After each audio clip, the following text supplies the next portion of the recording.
Ayan po, ito yung ating 2 pack na beef noodles. Ayan. Ayan. Beef noodles. Gagawin natin siyang pansit gisado. Kasi na-miss ko po yung pansit gisado. Wala namang pansit canton. So, ita-try ko po ito. Yung mango ring po, napakasarap pag ginawang pansit gisado. Pero ito, di ko alam. May dry mushroom, onion, garlic, at konting pork. Ayan. Ang cabbage, carrots, and bell pepper. Try natin.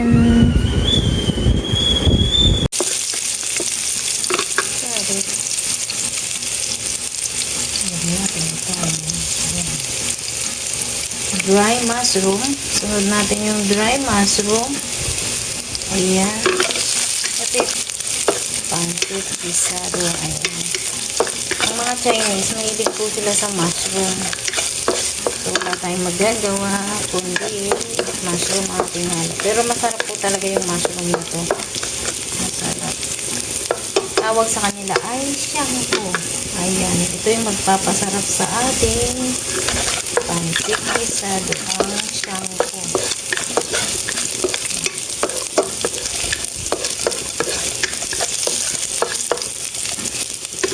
Ayan, add na natin yung pork.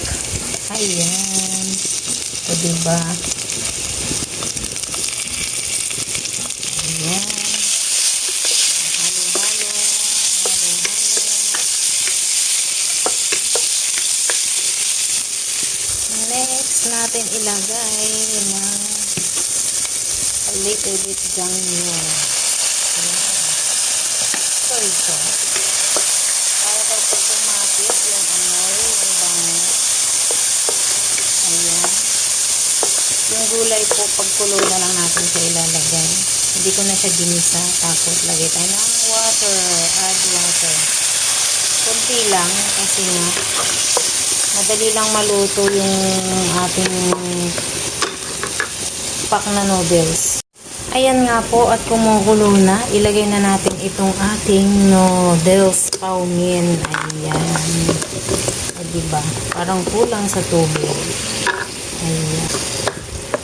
Halo lang natin ha.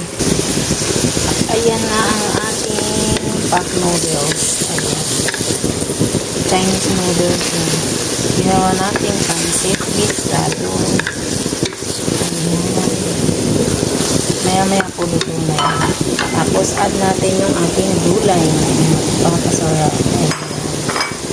Diba? Maya-maya po luto na yan.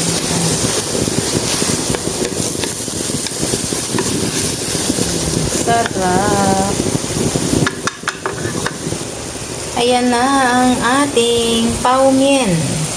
Pansit canton.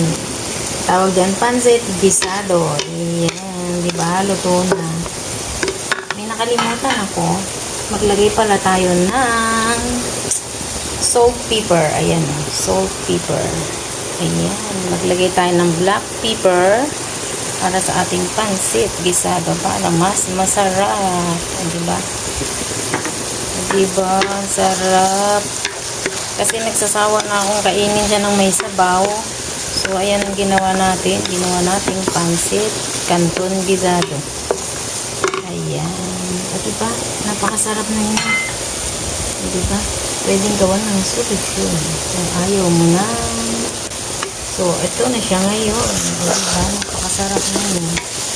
O, tara. Kakain na po ako ng pananghalian. At ito na ang ating ayan o, dry mushroom, bell pepper. Ayan, luto na po talaga siya.